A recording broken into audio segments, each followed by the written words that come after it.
নমস্কাৰ এডিআৰই পৰীক্ষা দিয়া সকলৰ কাৰণে বিশেষত গ্ৰেড 4 যিসকলে পৰীক্ষা দিব তেওঁলোকৰ কাৰণে প্ৰকাশ পালে এখন অফিচিয়েল নোটিফিকেশ্যন আপোনালোকে স্ক্ৰীনত নিশ্চয় দেখিছে in continuation to the notice number SLRC G 4/Assam/advertisement for analogous post 4 2023-2024 0157 dated 27/9/2024.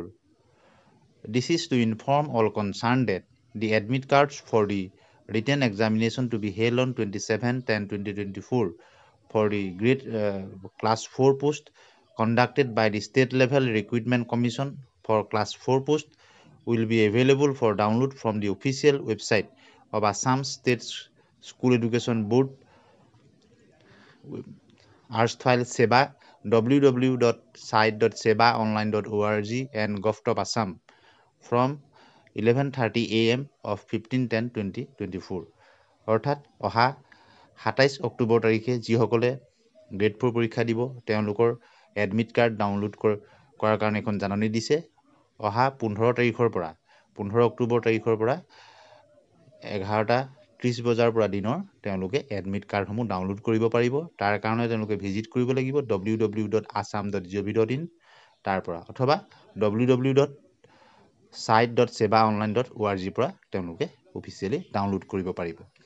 The candidates can download their admit card by using their application number কেনেকৈ ডাউনলোড কৰিব পাৰিব তেওঁলোকৰ এপ্লিকেশ্যন নাম্বাৰটো লাগিব and পাছৱৰ্ডটো লাগিব used while filling up the forms when applying for the পোষ্টটোৰ কাৰণে এপ্লাই কৰোঁতে তেওঁলোকৰ যিটো এপ্লিকেশ্যন নাম্বাৰ আছিলে যিটো পাছৱৰ্ড আছিলে সেইটো দি পেলাই তেওঁলোকে অফিচিয়েল যিটো ৱেবছাইট দুটা ইয়াত দিছে তাত গৈ তেওঁলোকে ডাউনলোড কৰিব পাৰিব The candidates will have to produce hard copy to the admit card তেওঁলোকে পৰীক্ষা হলৰ যিটো এডমিট কাৰ্ডৰ হাৰ্ড কপি দিব লাগিব লগত লৈ যাব লাগিব and a photo identity card আৰু লগত এখন ফটো আইডেণ্টিটি কাৰ্ড নিব লাগিব